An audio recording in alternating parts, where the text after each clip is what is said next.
All right. Talking to Kenny last week, he was kind of emphasizing how trying to get you more comfortable maybe in the five out, going against 5 out sets and stuff like that. Right, right. How do you feel most comfortable going against that stuff and trying to tweak some things? Offensive, defense wise. Each end, honestly. It's been offense, just set screens, get everybody open. Just try to move fluidly throughout the offense by just, I don't know, just getting in where I fit in. I know my thing is set screens and getting people open, so just stick to that. On the defensive end, just working on my lateral quickness. He wants to be a 5-out team to be able to red whenever. So I've been working in the training room just trying to get my speed up. How do you feel like working with DeAndre, say at the 3 with you and Evan can work together? Size. That's a lot of size down there. DeAndre, he's able to guard 1 through 4, sometimes maybe the 5. Evan, we know who Evan is. He's able to do it all. It's a good 3-man lineup in the front court or back court, whatever it is. From personnel standpoint, that's really could be another 2 big lineup that is never really in that. Right. What is Right. the process like for different days? Right. Just learning where they want to be at what time. I've been playing with Evan for 3-4 years now. So I know what Evan wants to do, where he wants to be. I know how to work off of him. Now with Larry and TB, I just have to learn a whole new different system of how they want to play defense. Comfortable, it'll probably be like 10 games or something. You can do it in practice, you can practice, but we all know the games are completely different than practice. But once I know their tendencies to want to go block a shot or want to close out to the corner, I can just learn and work off of that quick. DeAndre has talked about how coming midway through the season last year was difficult on him for that transition for a variety of reasons. Right. You were somebody who was traded mid-season as well. Right. As somebody who has gone through that, just how much better and how much more comfortable do you think DeAndre can be in here too? A lot more comfortable. And the thing that makes it more challenging to him, he came into a more win now situation. I came in when the Cavs were still rebuilding, but he's a smart player. He has a high IQ. He knows when to shoot, when not to shoot, how to be in different defenses. He's done an excellent job fitting in that short time frame. And now that he's comfortable, the sky's the limit for him. These questions are not necessary, by the way. Yeah, thank you. These questions are not really Caps related. Do you guys talk about the CBA? Yeah, the Cavs? Yeah. So this Cavs related. But it's not yet. No, not really. No. So like you're not sitting around like talking about the second apron or like some of the provisions that affect how you build a team. No, we don't. That's when it comes to the second apron and all of that, that's a lot of the front office stuff. I know a lot of people just have, including myself, have struggles understanding what all is going on there. Okay. Yeah. I mean, I guess what I was going to ask too, now that it's been in effect and it's impacted free agency, it does affect like how you build your roster now. What do you think of it? It's one of those things. It seems like it's stopping super teams. I still don't know much about it. Doesn't really affect me much, to be honest. But it seems like it's making people be more traditional in how they build teams. Back then, I feel like there weren't a lot of trades for these super teams. There weren't a lot of, get guys, pay them $60 million a year, like 8 people on the team, whatever. Now it's just get what you have, like we do. We have 2 guys that we drafted, and I've been here for 5 years, so it's build what you got. To the importance of depth in the big man room. They bring in TV. Obviously, Larry's back now. Right. but just having that extra set of bodies too. You and Evan and Dean. Right. As a big, you do a lot. You do a lot of movement. You do a lot of running up and down the court, and it can get tiring. And you have fresh legs to be able to battle with other bigs, not give the other bigs a break. It just helps tremendously just being able to pound away. You mentioned how much time throughout the course of your career you've spent around Evan. He is piling up these accolades, runner-up Rookie of the Year, Defensive Player of the Year, second team All-NBA. Right. What does a more evolved Evan Mobley look like to you? Right. First team, Defensive Player of the Year again, leading the team more in his own way. He's going to find that out as he grows, and just being consistent. Notice that's different about him from through.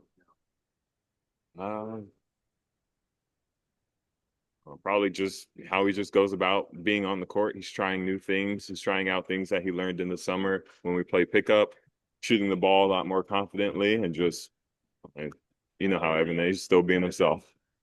Going back to junior and TV, what are the kind of things hands-on do you think they're going to help you and Evan with the most as far as the experience and stuff? TV and Larry. And Larry, different defenses, learning how to guard different pick and rolls has a big, you got to guard pick and rolls. And every team, I feel like, has a different set of how they guard pick and roll. So they can give different feedbacks about jabbing at the ball, stepping up in the pick and roll, and just any of that. That's all here. Anything on Zoom? All right. Thanks, Jay. Thank you, guys.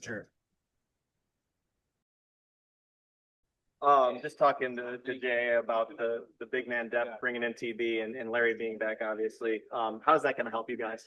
It's going to help us a bunch. They bring physicality, toughness, and just a different aspect of the game. But both those guys, Larry and TB, can rebound at the highest level, defend at the highest level. So just having those guys, being able to come in the second unit and not having to worry so much about fouls and you just play free and aggressive. That's huge for us. The work this guy's been putting in this summer. Jalen, man, hey, got braids, man. He look good. He's been in the gym, every day. I wasn't in Cleveland all summer, but they were talking about how hard he was working from the get-go. So proud of the guy, man.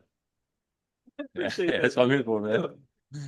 Talk about guys just banding together, buying in, working together for a common goal. 100 games, preseason 82. And then, the playoffs, but just talk about the process, and it starts here. Oh, I mean, it's big to get, some camaraderie, really build some chemistry off the court. So all of us being here, in one hotel, having dinners together, having meetings together every night is huge. It builds a base of, chemistry, and you guys get, kind of know the other person, off the court. We've had, basically a lot of the same guys for the past 3 years. So we've known each other really well. And, every time we get to do this, we're all good friends anyways. And so just integrating those new guys in is super easy. We got the best the players are just super good people and nice guys. So this is huge for us just to, build a foundation on us so we can, hold each other accountable later in the season without getting offended and everything like that. So just being able to build that base and that chemistry off the court is big for us. So I think that's one of the biggest reasons we come down here. Vet now, man. What is your, what is your approach to going into a training camp, having the experience that you've had the last few years, and how has it changed, I guess? I think now it's working smarter. I think my first couple of years it was just working as hard as I could. Now it's what you have to work on, what the team needs, what everything, how training camp's going to go. And the biggest thing is just get your work in, but don't do it, don't work yourself too hard so early. It's a long season. So get in, work as hard as you can in the boundaries of what you can do. So but this training camp, from my first couple of years, we played together, we've seen so many things. It's just like we're moving right into the season. It's nothing, we haven't seen before. So we're really just playing and just trying to get back in the flow of things. What does the team need from you, in your opinion? Toughness, guarding, and then shoot when I'm open. That's really all I got. You sense a different level of comfort with Kenny being your team for him here? I think so. I think we're all, comfortable with him now, and he can kind of, we know how he is, and we know what he expects, and that's the biggest thing is taking, what he expects and putting it on the floor. And he expects the highest level from us, so we got to come out every day and be ready for it. And I think we've done that so far. I know it's only day 2, but we've been great so far. Coming back to IMG, let's talk about this particular environment to get you guys ready to play. It's good here. We got, we were here last year, and so we're kind of comfortable around here. We know everything is, and it's easy, man. We, go to the weight room before, come do our vitamins, training facility, everything. We just go to the hotel, have our cold tubs, everything in there. So we have a nice, easy, kind of schedule here. But it's comfortable. We're here. We love it here. The weight room's great. The courts are nice. And so it's great for us. Great facility for us. Last thing for me, more of a coach's question probably, but getting Jarrett comfortable against 5 outsets is something that Kenny talked about last week. Just what have you seen, and maybe what do you expect kind of him to do with those types of matchups on each end of the floor? Yeah, I think on defense, I mean, he can guard 1 through 5. He's got great feet, got great timing, everything. So we kind of put him anywhere, and you know, we've seen that. So we've seen that in the past, and you know, I think we've seen it here as well. Offensively, you know, he was a little uncomfortable at first, but you know, you can see how he's gaining more comfortability, more confidence in himself, being out there and being able to run into corner wing ball screens. You know, he's just flying around. It's really free flowing for him, and I think he's really kind of gained that, and he's being very confident. It's hard to guard. Brett? Yeah. Thanks, Dean. Oh yeah. Oh shit. I'm old, man.